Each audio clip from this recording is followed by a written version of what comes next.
In the valley where the river Dart flows lived young Billy Gribble, who everyone knows is a boy with a laugh and a twinkle in his eye, who dared play a trick as sweet Mary walked by.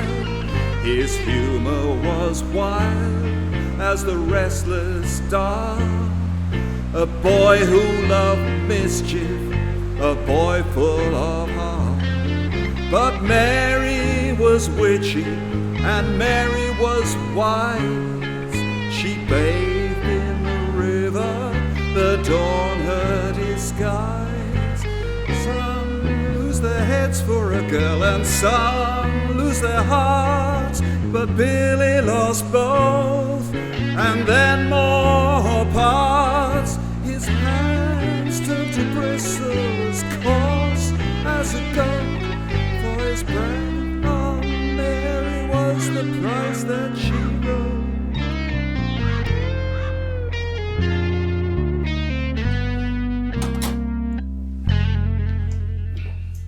I met one of your neighbours today.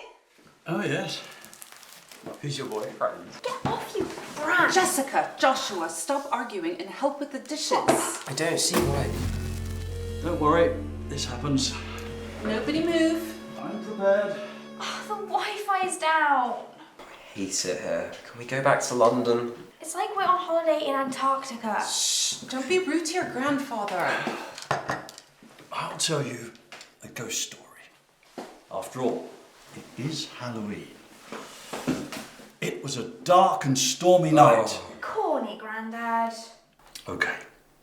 It was a night just like this. And there was a power cut. Woo. When there was a knock on the door.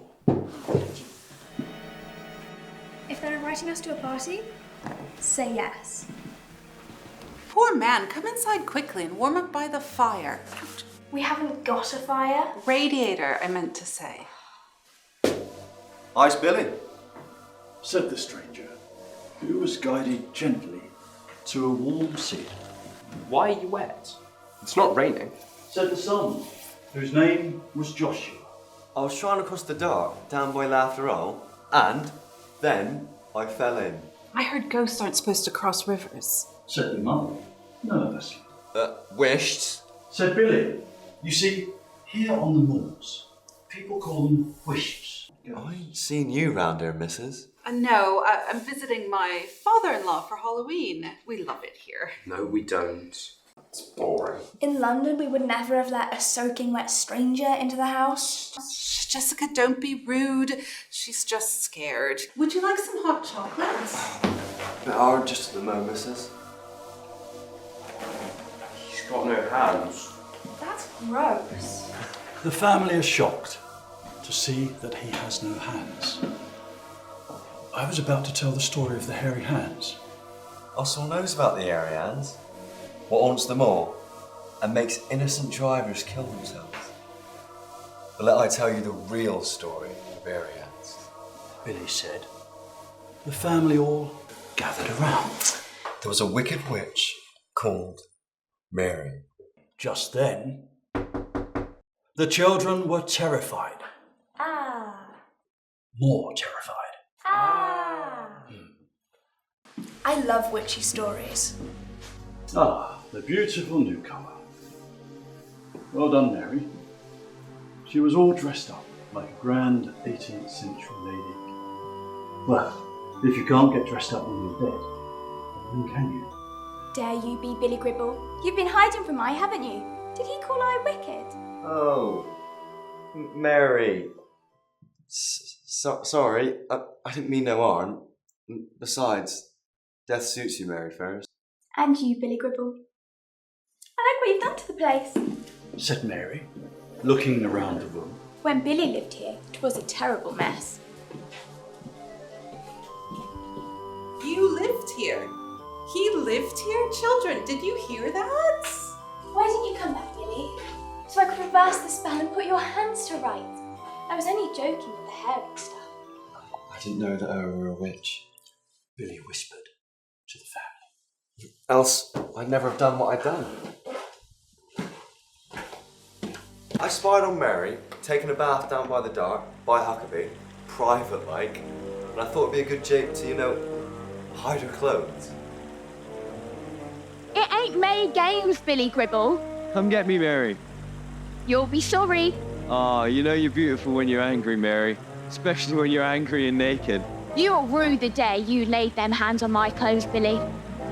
By the book of the shadows, I curse you, Billy Gribble. Hoinsey, Naglatsky.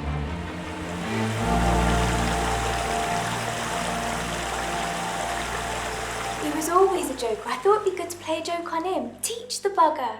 Poor man. I waited and waited for you to come back so I could reverse the spell. I loved you, Billy. The River Dart is always cold, even in summer. Poor Mary. Awful way to die. It was the death of me, standing there in a freezing old river waiting for you. After I saw them hands, I was terrified. I ran, and then I ran. I would too. Did you cut off your own hands? Gasped the daughter, her eyes shining in the firelight. We haven't got a fire, silly. Lamplight, You've lost your hands, Billy. Mary said, noticing Billy's hands for the first time. After a while, I thought how these hands might be some sort of help, jokery-wise. That's my Billy all over. Said Mary, proudly. I was proud, it's true. He was always up for a laugh, no matter what. I took myself up to Rothall where old Nathaniel Hawthorne, the tinner, lived in his stone hut. And his window were open, so I pushed my hands through and made a kind of animal sound. There was terrible bang on the door, See who it is, Joshua. said the mother. No. Coward. Said the daughter, getting up and going to the door. Well, I hope it's not a neighbour. I wonder how folks around here feel about a house full of witches.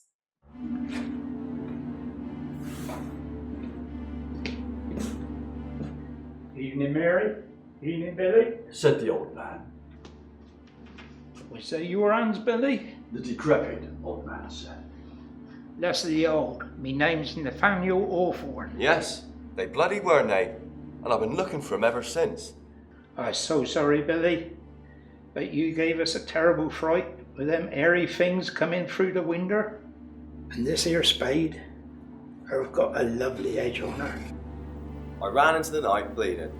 Poor Billy. And up round Dunnabridge, I was that tired I had to lay down for a sleep.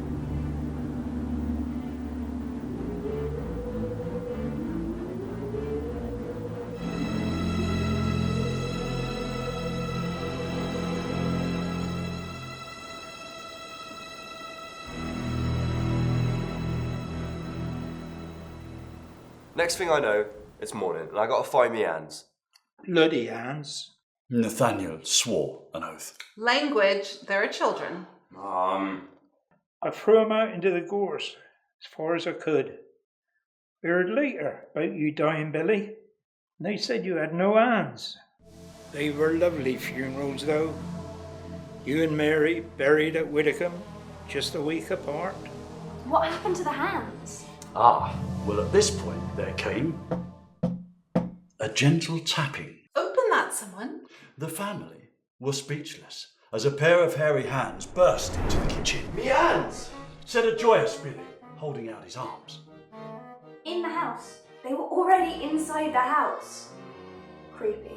You've been making a mess of trouble around here. Mary scolded the hands. These are the very hands that terrorise travellers driving late at night over the moors, appearing suddenly, grabbing the steering wheel and wrestling away from the driver. According to the legend. These have caused numerous accidents on the roads. These wicked things. We're waiting. Mary said sternly to the hands. Explain yourself. Well, said the hand, Hands can't talk. ghost hands can. Wish. Not ghosts. Bloody grockles. We're not grockles. We live here on Dartmoor now.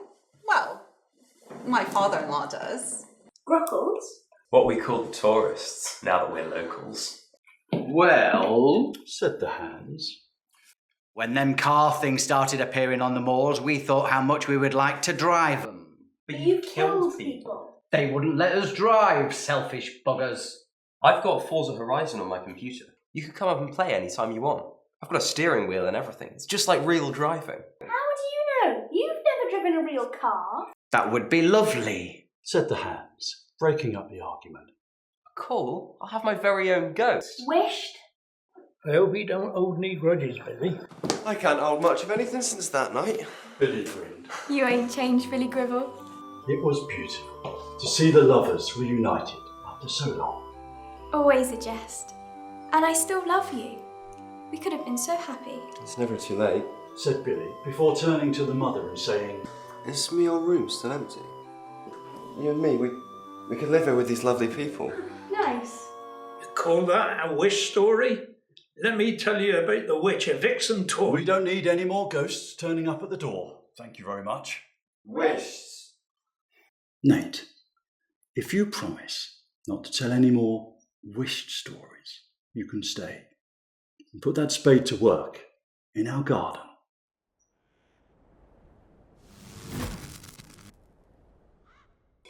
A house is not a home until it has a few ghosts.